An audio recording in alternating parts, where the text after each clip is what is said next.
All right. Yeah, I think we can get things going. People will filter in as we go. So thanks everyone who's attending. We're excited to go over the results of our third annual State of Payment Ops report. Um, just some housekeeping. We are recording this session, so anyone that wants to watch it later or share it with your colleagues, we'll have this available for you. We're also going to be taking questions, and you can use the Q&A tab to enter those as we go through. We'll take a look at them. I'll be watching them, and then at the end, we'll be trying to go through those live. If we don't get to them live, we'll try to follow up too. If there are any burning questions we don't cover. We're going to just do a quick round of intros just to let everyone know who we have here today. I'll kick things off. My name is Matt Marcus. I'm co-founder and chief product officer of Modern Treasury. And I'll pass it over to my colleague, Rachel. Hey, everybody. I'm Rachel, COO of Modern Treasury. I work with lots of teams here right now, most focused on a couple of the go-to-market functions and our partnerships function. I see in the Q&A that I have no audio. I just want to make sure that I think I do have audio, but if anyone is having issues. I hear you, Matt. Okay, great. Bill, you want to go next? Sure. Thanks, Matt. So my name is Bill Riebel. I am responsible for payments and banking strategy for Legis Technologies. We are a healthcare white label software as a service provider of administrative capabilities and payments for consumer-directed health and Medicare Advantage. Thanks, Bill. And MC? Hi, I'm MC or Marie Claude Nadeau. I'm a senior partner with McKinsey & Company, and I co-lead our payments practice globally. So here to talk about payments. Awesome. Great. Well, Rachel, can you kick us off and tell us a bit about the results from this year's State of Payment Ops? Yeah, sure. I will not go into every single detail because it's a pretty lengthy and specific report. So, but I want to go through a few highlights just to level set what it is. This is a survey we've done for the last 3 years. We do it over the summer. This year, we included 500 financial decision makers at medium to large companies, so 500 to 5,000 employees in these companies. And in our definition for the survey and for conversation today, payment operations is like the whole life cycle of managing and tracking and dealing with money stuff inside a company. So initiating transactions, dealing with all the exceptions and workflows that come from dealing with payouts and pay-ins at large scale, booking payments into a special database or into a general ledger, and then reconciling that database to the debits and credits of your bank statement. So cash reconciliation. So that like end-to-end journey is sort of what we were exploring with the decision makers in the survey. This is us. We're here in 2 parts. So 3 things that struck me that I thought were worth highlighting, like mostly to create discussion, you guys, with Bill and UMC. The first is system sprawl. When we ask folks about what their day-to-day lives are like, it's insane, right? So on average, they're dealing with more than 6 systems. At companies like Bill's B2B companies, it's even more. It's more scattered and sprawled. And that has it has a very large effect. First of all, no wonder so many people are experiencing pain. That many systems, coordinating and managing that many systems that are usually not connected is really hard. It's a lot of manual work and it can lead to a lot of error. And then any error has a lot of downstream effect. And then the other is that it's just impossible to get a complete, transparent view into where things are, like where money is at the moment, where it's going, where it should have been, where it's being held. And that doesn't lead to very clear decisions. That leads to a lot of investigation instead of like clear-headed, forward-looking strategic decision-making. So there's a lot of systems out there. It's very hard to get information out of those systems and data between those systems. And I think that's an interesting thread for us to talk about as in our conversation today. The second is time lost. It's somewhat a consequence of systems and somewhat a consequence just of really hard processes. So, we're losing a day a week. Some small, like power law edge of the curve companies are losing more than 2 days a week to this type of manual payment operations process work. I mean, it's awful, to be honest. Not very fun. It's not the fun part of the job. The fun part of a job is being the strategic partner back to the business and helping make decisions about where a company should be investing and managing resources. So there's a lot of wasted time. And if you roll it up across a lot of companies, a lot of economic waste, to be honest. And the trend is not going in the right direction, it just keeps increasing. So it's sort of a shocking amount. And I think this is also an interesting thread for us to talk about as we talk about making the transition away from this type of painful system and what that can free up, the opportunity it can create. Like as we reduce risk and move to more automated systems, then we can also move to a place of being a better strategic partner back to the businesses that we work with. And then the last is real time and faster payments. I mean, the trends just every year go up and up. In this survey, 60% self-report they use instant payment rails, and then almost the rest are saying they're planning to in the next year. Huge trend. This is a US-based survey, so it makes sense sort of where we are with RTP and FedNow that this is coming up as a trend and a theme. And in the world of real-time payments use, those previous two themes actually become harder. But now everything you were managing over 11 systems and like losing track of and dealing with and losing time towards is now happening 24/7, 365. So I think that's also an interesting thing for us to talk about. There's real opportunity and excitement here about faster payments and the customer experiences it can create and what it can do for businesses in the positive. But then getting everything sorted out so you're ready for that is it's a challenge. So that's another theme that we found out there in this survey. So yeah, I'll stop slide so we can just chat. Yeah. Thanks, Rachel. Mhm. The data there also lines up with what we just hear every day when we talk to companies, seeing all the different systems that they're using, spreadsheets that they're Oh keeping yeah. track, emailing around to on top of whatever system. So it's definitely a mess, and people are adopting tools, but trying to wrangle those. Bill, I think you've lived this really in Yeah.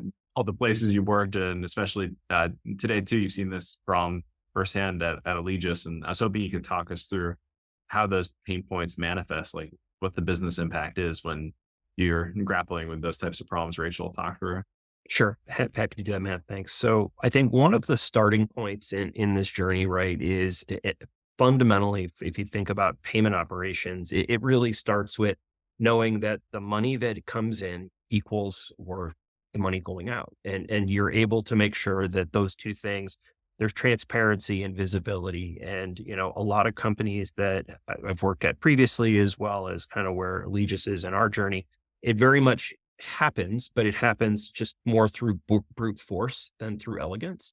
And if you think about, the 11, we're a B2B company and, we're above 11. In terms of the systems that we're integrating with, I mean, if you just start with, we have 4 banks that we use. So, okay, that starts off with 4 bank portals, 4 sets of, information times the number of accounts. And then, you kind of keep running that math out. It becomes a really daunting process. So, if you think about sort of the scope of the problem, it's just going to continue to grow and fragment as payments payment methods continue to grow and fragment. So, super ugly problem space. Thankfully, there are a number of ways to start to solve it.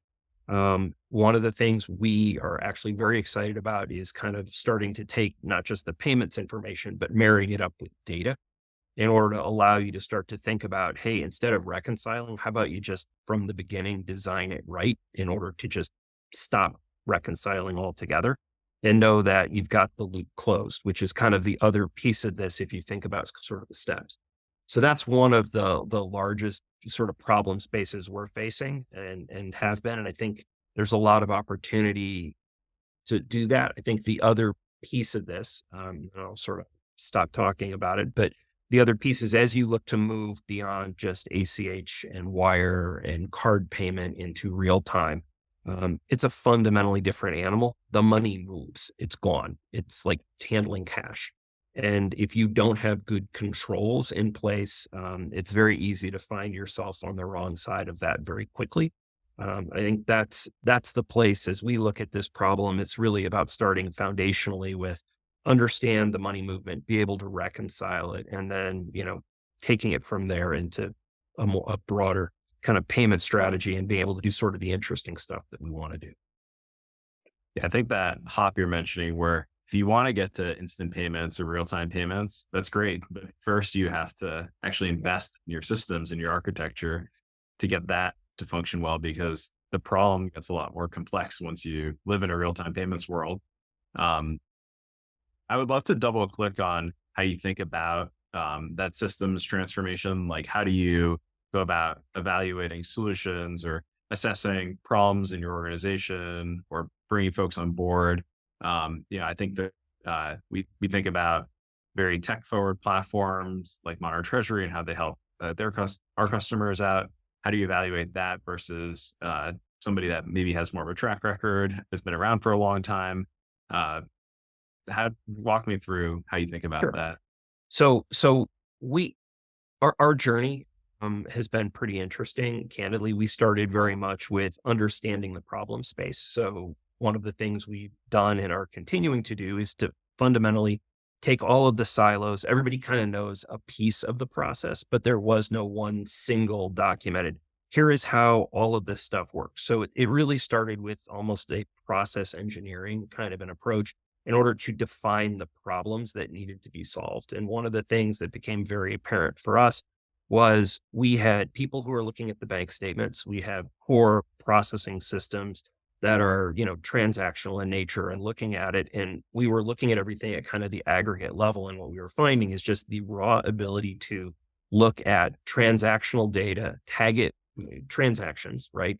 Um, Card transactions in particular. I mean, with just scale and scope, have, millions of cards on the platform, millions of transactions a day. And to be able to look at that and understand what is actually going on, you can't do that with Excel. I mean, one of the early learnings in this role was to find out that yes, there is a limit in the number of rows that Excel has. And that's hugely problematic when you start thinking about reconciling at the transaction level. So understanding the process, understanding the tools, when we started looking at solutions to this problem, the one thing that became very apparent is we wanted to go back to the original source systems and make sure that, we weren't working with kind of derived data, but integrating, which is a key part of the solution set that we looked at. Is we were looking for a partner that had the relationships with banks, that had the relationships with the technology, and understood that it was more than just, hey, I want to reconcile, which is, when you look at this space, a lot of the players in it are reconciliation companies. And what we were really looking for was a payments sort of operating system, to borrow your words, about how do we start to take this thing from just, the reconciliation is not that interesting, but it's really, really important. And how do you build that good foundation that allows us to do other things downstream? And that was kind of the key criteria as we started looking at, opportunities to expand and do this. That was kind of the thing for us that moved this, along with just the fact that as we were growing, one of the challenges we ran into is just the current operations would not scale economically. Just brute force, add more bodies, more people crunching through, kind of the solutions we had in place. It just wasn't working. Still, I won't tell some of our engineers that you said the reconciliation itself isn't that interesting, but They know that. They've been on a number of them been on the phone with me, and they know it's not, it's important. And I always start off with, it's super important. It's yeah, just not the stuff that is really exciting, especially when you start looking at some of the trends globally around instant payments, some of the opportunities that it presents to marry the data and the payments together. That's where this becomes really interesting. yeah. Well, we have happy plumbers over here to take care of those problems. Um, MC, I'd love to pass it over to you. And if you could just share a bit about how you're seeing companies broadly think about payments modernization, that'd be great to dive into. And you're on mute still. Thank you. I had a truck pass by my window and I didn't want it to disrupt. Um, all right. Well, I wanted to start a little bit with a payments overview, landscape of the payments industry overall, and then maybe get into how people are thinking about modernizing their payments operations. From our perspective, helping them do that, but also helping banks who are dealing with their customers who are doing this, right? So from a payments industry perspective, payments is core to financial services. It's complex. It's and it encompasses multiple revenue streams for banks. And so an important segment of financial services that banks are really focused on, right? There's It's growing faster. It grew last year at about 11% globally in terms of revenue. So it's much faster than revenues in other segments of banking. And it's valued more highly, even though payments valuations have dipped post COVID.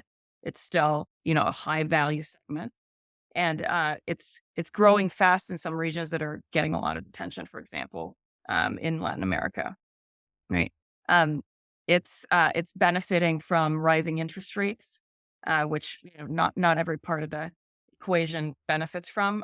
That there's that about half of the growth in 2022 came from that interest rate rising.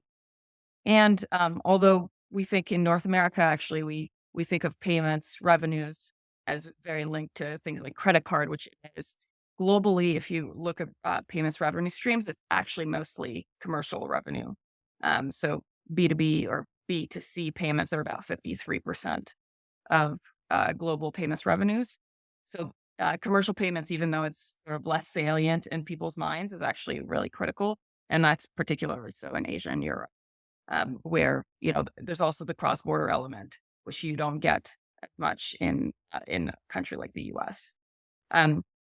Cross-border revenues, by the way, is also growing at pace with revenues. It's come back after COVID. It's growing about 10% a year, and obviously because it is such a complex space, leads to so much pain from a payment operations perspective. Is also a place where banks make a lot of profit. So that's an area of focus as well. And an area where a lot of corporates are trying to gain efficiency, right? One of the trends that we're highlighting this year, obviously, and everyone, I think, Rachel, Bill talked about it. Instant payments is on top of everyone's minds. It is growing quite fast. It's one of the biggest trends. It is still a small share of the pie. It's about, if you take total payments in Europe, for example, where it's gained a little bit more headway, it's about 1.5% of payments in Europe. So it's not that big yet, even though there's a lot of implications. But based on different regulatory regimes, that share can shift pretty dramatically, right? We're talking 8 to 15% payments in Europe, for example, in the next 5 to 10 years, depending on how regulation evolves, right? And that's instant payments is actually one of the reasons why electronic payments volumes has been growing globally much faster than revenue has. So if you take the last 5 years, payments revenues globally has grown about 6%, but electronic payments volumes has grown 17%. And so that reflects a trend of many countries shifting directly from cash to instant payments.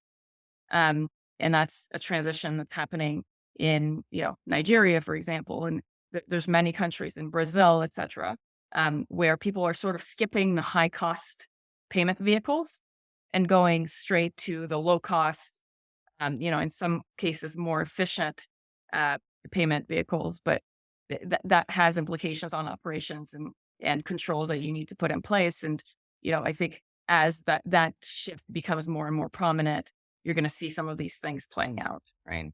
And then I think overall, instant payments is a great sort of amalgamation of all of the trends that are happening in payments operations. It sort of combines all of the things together, if you will. And I'll talk about a few of those. One obviously is efficiency, and Rachel, Bill, you guys highlighted so well. When we talk to CFOs, 2/3 of them are saying that they're focused on implementing more automation in their finance and payments operations. They're increasingly adopting cloud. They're trying to consolidate systems. they're focused on how much time people are spending on these things. Um, I like to say I lead a practice at McKinsey, perhaps the only practice that is trying to disappear. Meaning, like you said, Rachel, people don't like paying for things. Wake up in the morning saying, "Oh, I'm really looking forward to making payments." Um, and I think over time, the payments experience, the optimal payments experience is really no payments experience, and so you want that to sort of diminish progressively. And that's what people are focused on, right? How can we just reduce the amount of time that we're doing, that we're spending doing these things? There's also a trend towards consumerization, and that's also encapsulated in instant payments, where like consumers are sort of leading the way in, sort of, uh, you know, in using instant payments in their everyday lives, where it's actually a little bit more complex for a corporate to actually make that shift sometimes.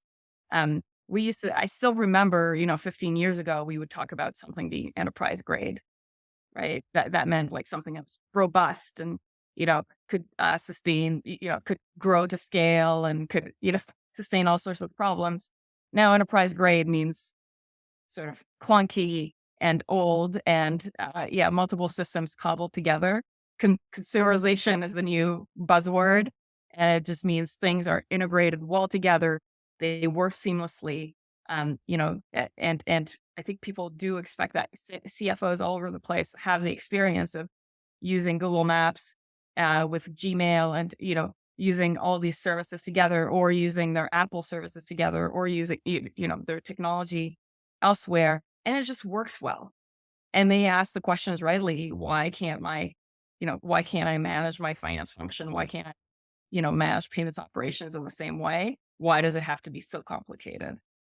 So, I think the space is very much, what we're seeing is very much trending towards not not necessarily using one system for everything, but more using one system that is a layer that integrates all of the other services together. So it's not that that one company has to provide everything. It's about third-party integrations. Those third-party integrations working really well. Um, and it's actually, actually a strategic priority for many CFOs to make that happen, and to find that service that's the layer that really makes things easy for them. Um, then there's another layer to this, which also is encapsulated in instant payments, and that's transparency. That's something that payments professionals have been asking for years and years.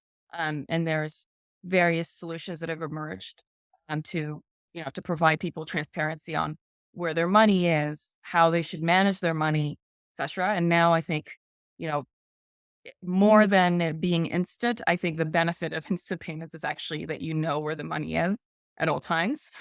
um, and I see a lot of CFOs saying, "I'd be totally fine with like next day, like 12 hours, whatever it is. Like I don't like the delay doesn't bother me as much as I never know how long it's going to take, or I don't know what's happening in between, and if something's gone wrong, right? So the transparency is something that they're looking for, and that's provided by instant payments. That's provided by other solutions as well. There's software solutions that help you track where your money is, um, and they're also looking for analytics that are embedded in payments operations, so that they have sort of transparency over the overall system and how they're managing their money.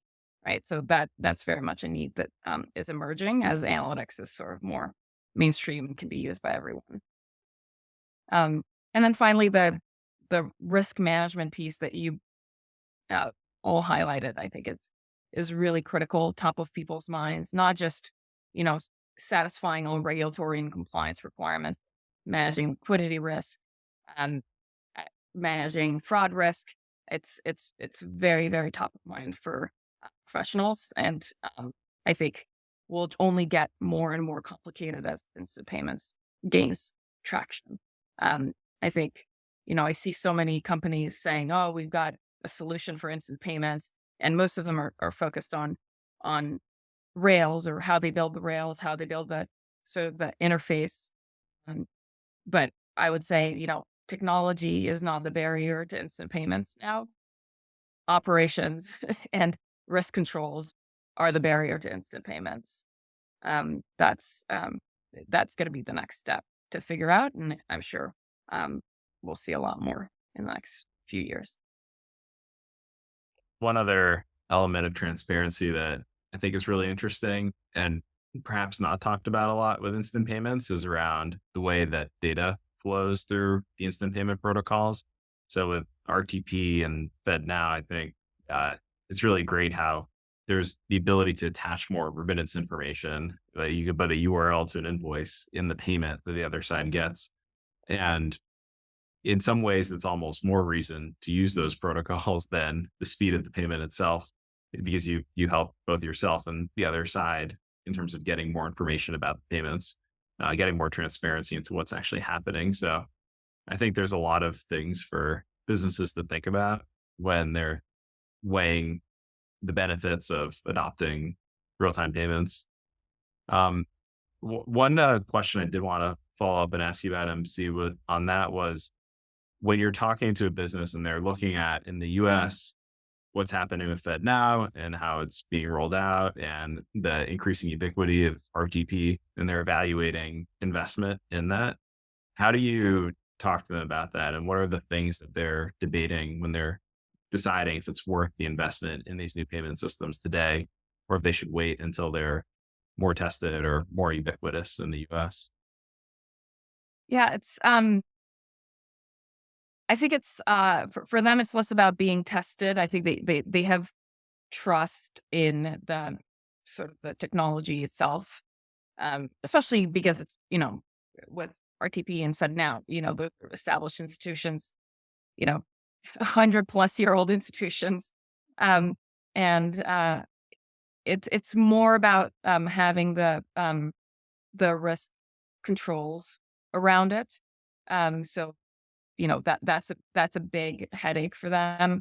And it's not a headache if, you keep it to 1 or 2% of your payments. But if things start shifting too quickly, then it is a real problem, and they don't have the systems to deal with that. They don't have the framework really. They don't really understand how to think about it, right? Because it's so different to how they've managed things before.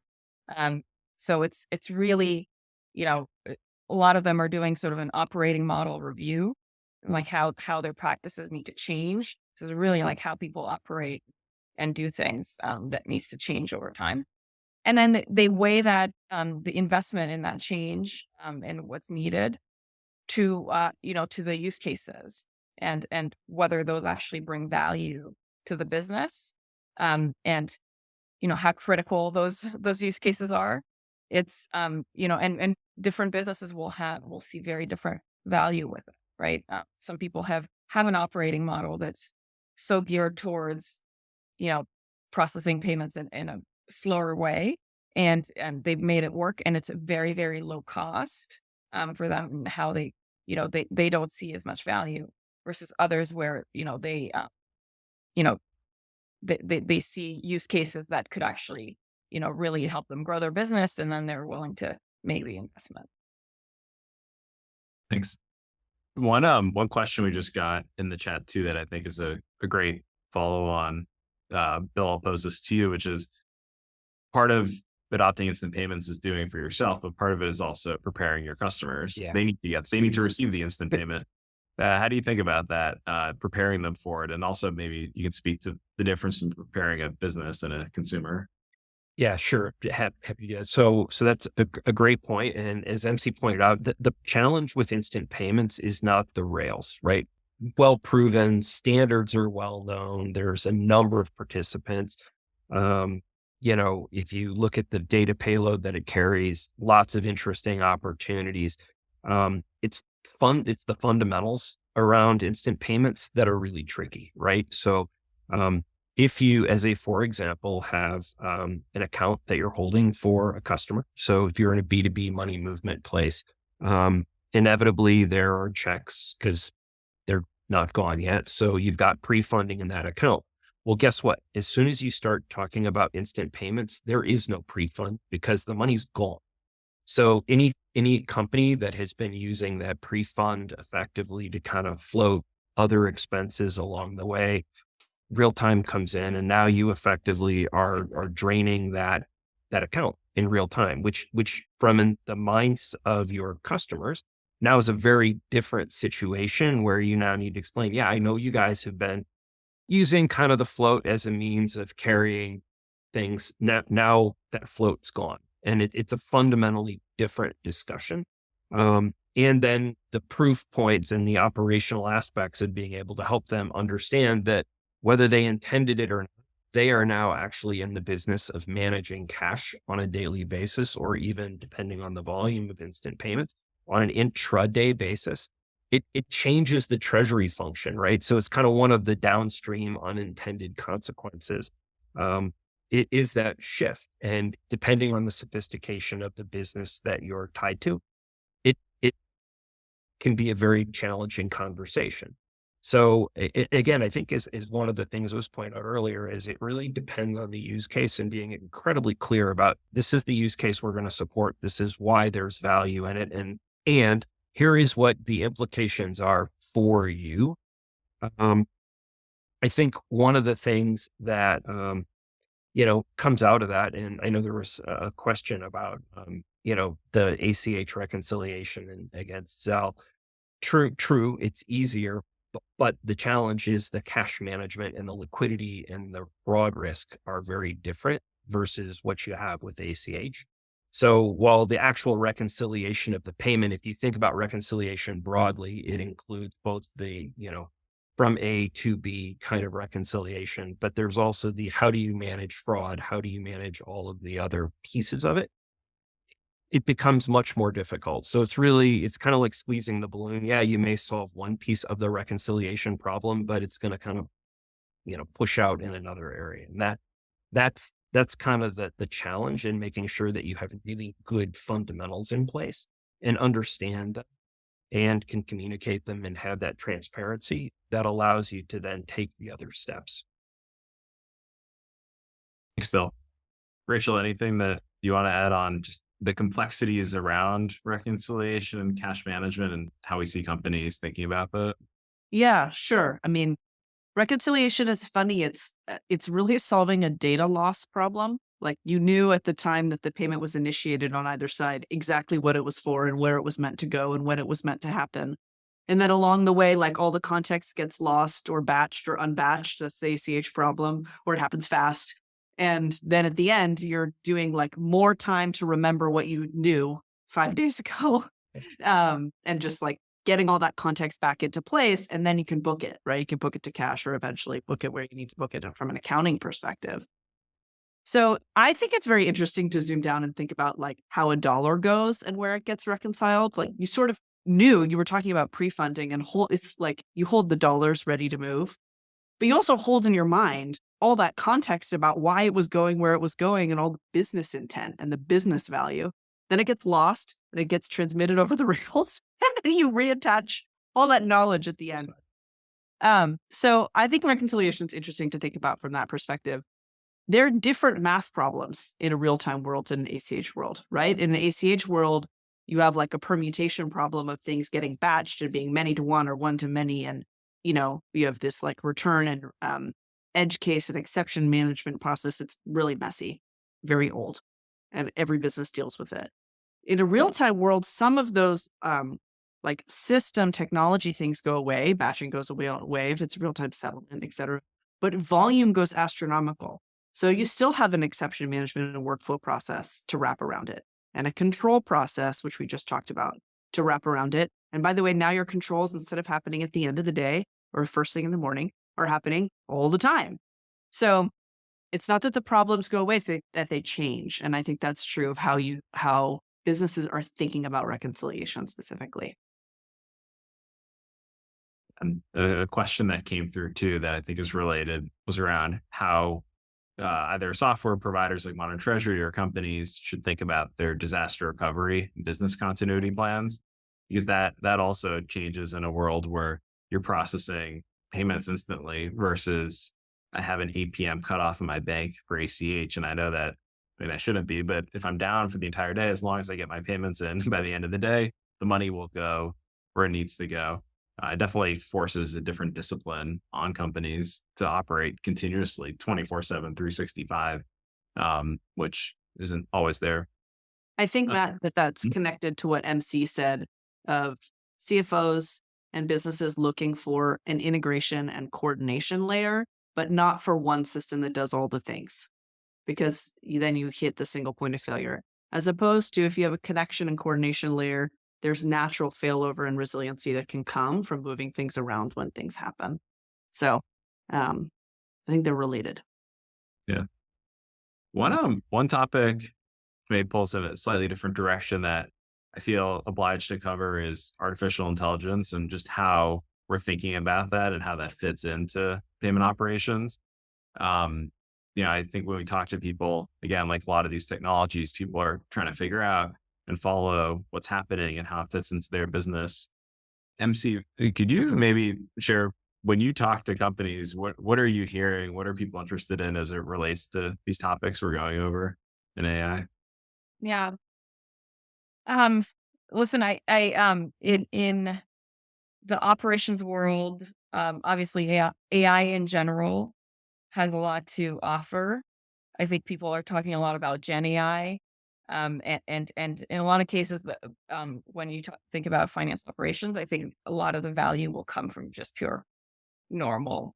I think the word in good old fashioned AI, and and I think that is in uh, you know doing the analysis of your financial situation, providing projections that are more intelligent into what's going to happen next.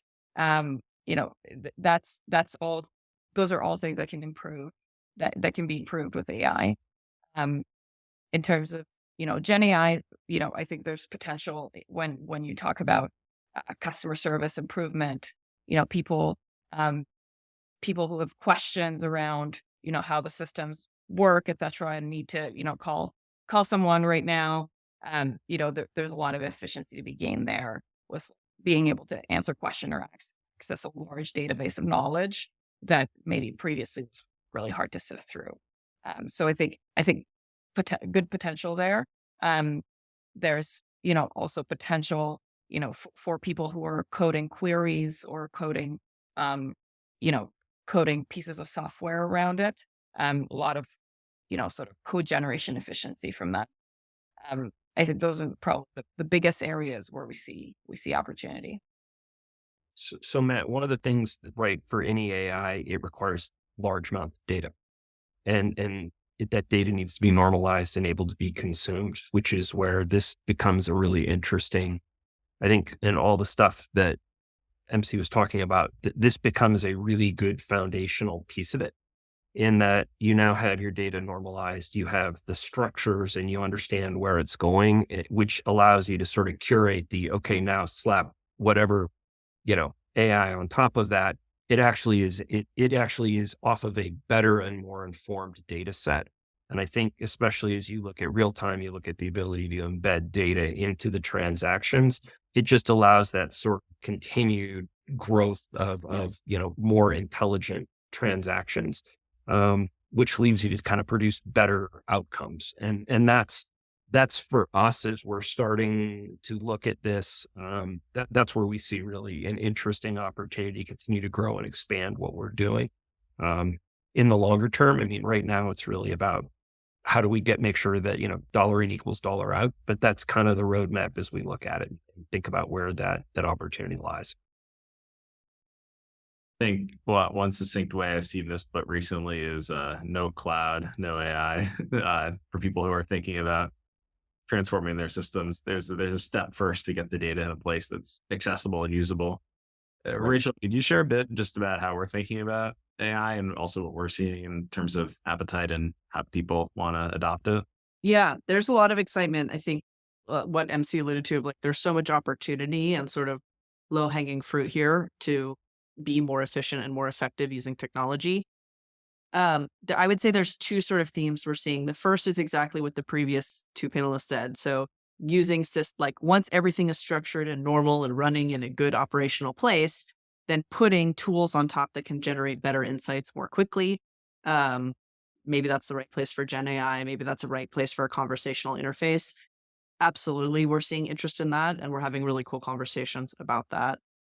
There's another place that we're working internally on, AI, and we'll be sharing more very soon, of like using AI actually as a technology to solve some of the most challenging parts of, for example, reconciliation or empowering human workflows. So we're not talking about Chat GPT for my financial data, although we're also thinking about those things, and so are our customers, but also like in an exception worst case, how do you manage something and how can a technology assist come to meet you? Similar to coding. How can technology assist you to be superhuman? So I think there's sort of two levels. There's using the technology that's out there in the place you are now, and that sort of like supercharges you today. And then there's once you get to this transformed world, AI is an exceptionally good technology for driving insight, which is what both MC and Bill talked about. And I think finance and payments data is actually probably one of the earliest places that will be obvious because the data is so structured and so similar to itself and massive. And like those are attributes of a good training data set that will be able to drive information and insights to businesses really fast. Thanks, Rachel. For people that have questions, keep submitting those as we're nearing the end of time, just to make sure we cover any pressing questions. One thing we did allude to earlier was around compliance, and I want us to talk about that topic as it relates to both the state of payment operations, but also instant payments. How companies should think about their compliance and fraud stacks.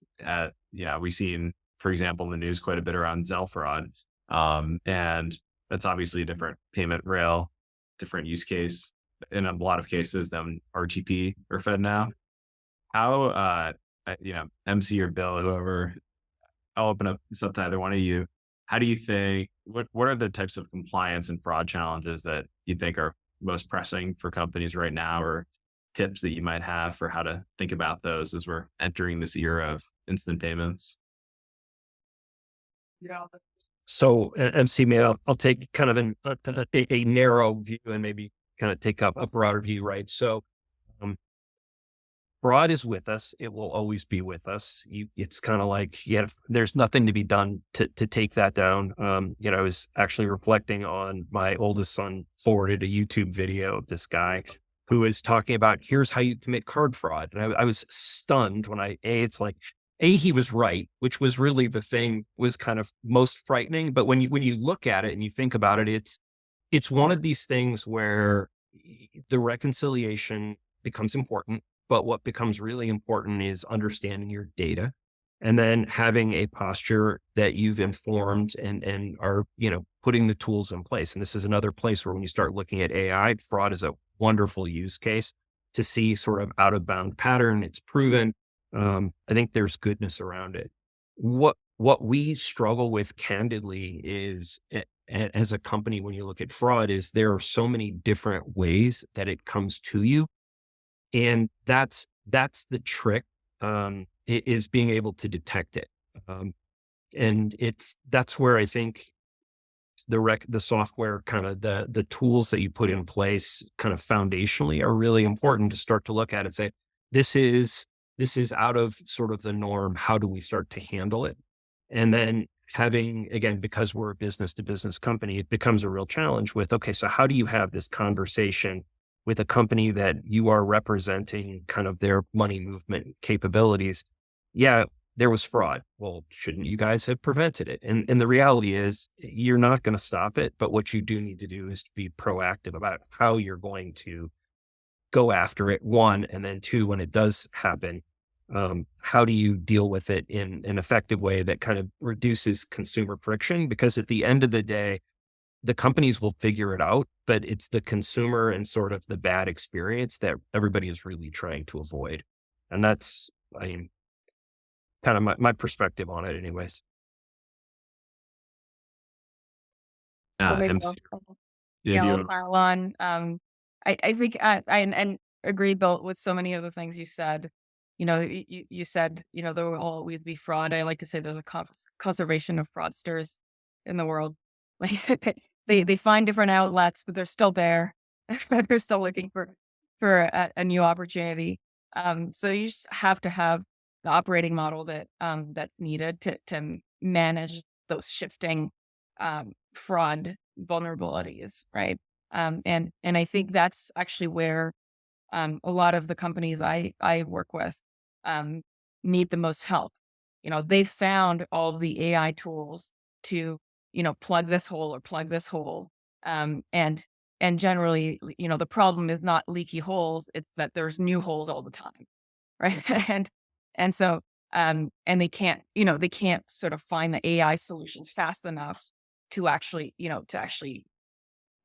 fill them at the pace that the fraudsters are operating. So they need a way of working that is trying to proactively identify those sources of fraud, that is blocking fraud, when it occurs, that has, stoppers, so that you don't sort of drain the whole system when the hole happens. They need agility. They need, um, you know, some of my clients who've had these problems, have war rooms, and that are operating constantly to respond to new threats, right? And so it's really a different way of working, and a way that integrates all these different solutions together, right? Um, and then when we talk about compliance, I think there's a similar aspect to it, which is the hardest parts of compliance are dealing with changing regulation for companies that I work with. It's not that, if the regulatory framework was stable, they could probably optimize around it, and you know and do that pretty efficiently. I think it's, especially companies that operate in many geographies, um, changing regulation and regulatory change management is a big, big pain point, and leads to just gaps, right? I had an executive tell me recently that says, like, the way I manage compliance is, like, whenever a regulatory change happens, I need to reevaluate whether it's worth it being in that country. Right? So, like, 'cause they're centered in the US, they have operations in probably like 80 other countries that are quite small. And, if Japan decides to implement X regulation, they might say, well, is it really worth it? Shut it down or keep it up, right? That's sort of the decision they have to make, right? So that's how hard it is, when it really sort of compromises your ability to do business in certain geographies. That means it's a pretty big challenge. On the regulatory point, are there any tactics like Bill? How do you keep track of the evolving regulatory landscape? Whose responsibility is that? How do you make sure that you don't drop the ball there? So one of the things that we've got is a regulatory. We've got sort of three or four different. Thankfully, we operate in fairly narrow and fairly controlled parts of the business, or parts of sort of the financial ecosystem. We have a team that basically looks at each of those areas, and sort of, for HSA legislation, thankfully it kind of aggregates at an industry group where ourselves and our competitors are on the same council. And, when the regulatory change comes through, it's very much a consortium kind of an approach to, okay, what is the impact of this? And then everybody needs to go kind of figure out how they're going to deal with it. But that's one angle. And then we have a pretty good compliance team that just continues to scan. Thankfully, we know that which payment types we're involved in, and we watch those. Where I worry, candidly, is a lot of the state regulation. Again, because we're principally US based. There are things coming all the time from every corner of the space. And it's very much about triage, as MC pointed out earlier. And then, okay, what's the worst thing, kind of understanding and assessing, okay, what's the worst thing that happens here? And what do we do about it? Right. And kind of taking that as an approach. But I don't know of anybody who could be proactively on top of everything. I think there's too much change happening too quickly, particularly when you start thinking about things like real time and Fed now, which are still in some respects being defined. Um, uh, it's a worry. I mean, it is a worry area for us, but I think You just have to keep after it and put a structured program in place to look at it. And I think we can end on what you mentioned there about just the pace of change. And I think that's something we think a lot about at Modern Treasury. The change that we're seeing in payments and the way companies are thinking about payment ops seems to be accelerating. And the compounding growth of these instant payment schemes like FedNow and RTP, which really are still in their infancy, is going to just pick up quite a bit through the rest of this decade and say the 2030s too and beyond. So we're really excited about that and think hopefully we see the state of payment ops, the 13th edition in 10 years, showing companies quite a bit more control over their payment ops stack. But I'm sure we'll have new challenges that everyone is grappling with. I want to thank Bill, Rachel, and MC for taking the time. And Thanks. for anyone that was here today watching, like I said, we'll have a recording of this that you can circulate with any of your colleagues. If there are questions that you had that we didn't answer, feel free to reach out and we'll try to either hop on the phone or address those over email. And thank you all for taking the time.